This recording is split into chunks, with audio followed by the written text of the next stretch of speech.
Kinachofanywa na Waisrael kwenye kuhakikisha kwamba wanaweza kutake control ama kuchukua utawala wa eneo la Gaza pale katika nchi ya Palestina ni kitu ambacho watu wengi wanakisapoti, lakini ni kitu ambacho sio kizuri kwa namna moja ama nyingine. Sasa wacha nikupe story moja kuhusiana na bwana mdogo mmoja ambaye yeye story yake nadhani itakufundisha kitu na itakufanya angalau uelewe ni kitu gani ambacho kinafanywa, japo sio yote ambao wanafanya wanakosea na sio yote ambao wanafanya wanapatia, lakini kwa hili hata mimi limenigusa. Na simulizi yenyewe ni kwamba kuna bwana mdogo mmoja ambaye yeye alikuwa na mama yake lakini hakuwa na baba yake, ambaye baba yake alikuwa ameuawa kupitia haya mashambulizi ambayo amekuwa akifanywa na Israel pindi ambapo amekuwa akijibizana na kikundi cha Hamas huko Palestina. Na baba yake mara baada ya kufariki, mama yake akawa yupo kwenye hali mbaya sana ya kiafya, na hivyo bwana mdogo huyo akalazimika kuweza kwenda kwa makambi tofauti tofauti ambayo yalikuwa yakitoa misaada ya chakula pamoja na vitu vingine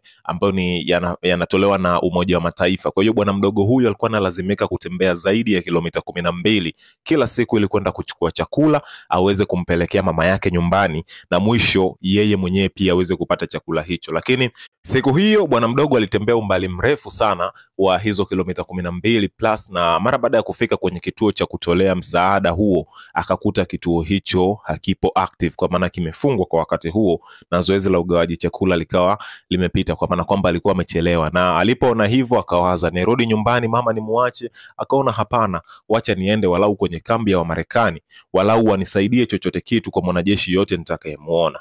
Basi bwana mdogo akasogea mpaka karibu na walipo Wamarekani, akamuona mwanajeshi mmoja, akasalimiana naye, kisha akamuelezea shida yake kwamba na 1 2 3, na yule mwanajeshi hakuwa na ajizi, akaweza kumpatia chakula chake. Yule bwana akamwambia mpelekee mama yako, kisha wewe utajua mnafanya nini na mama yako ili mambo yaende, mimi kuhusu mimi wala msijali. Kwa hiyo akawa amepatiwa kile chakula na akatembea hatua kadhaa kuondoka akiwa na kile chakula, lakini akarudi kwa yule mwanajeshi, akamshika mikono yake, akambusu ikiwa ni kama kumshukuru kwa kile ambacho kimetokea. Kisha yule bwana mdogo akatembea, lakini kabla hajafika mbali ikaonekana ile patrol ya Waisrael ama ya jeshi la Israel ikija katika usawa wake na kumshambulia kwa risasi nyingi sana, kiasi kwamba yule bwana mdogo akaweza kupoteza maisha pale pale hata kabla hajaweza kufikisha chakula kwa mama yake mzazi ambaye alikuwa kitandani muda wote. Sasa kwa vitendo kama hivi ni vitendo ambavyo ndiyo ni swala la mivutano ambayo inaendelea kisiasa na nini, lakini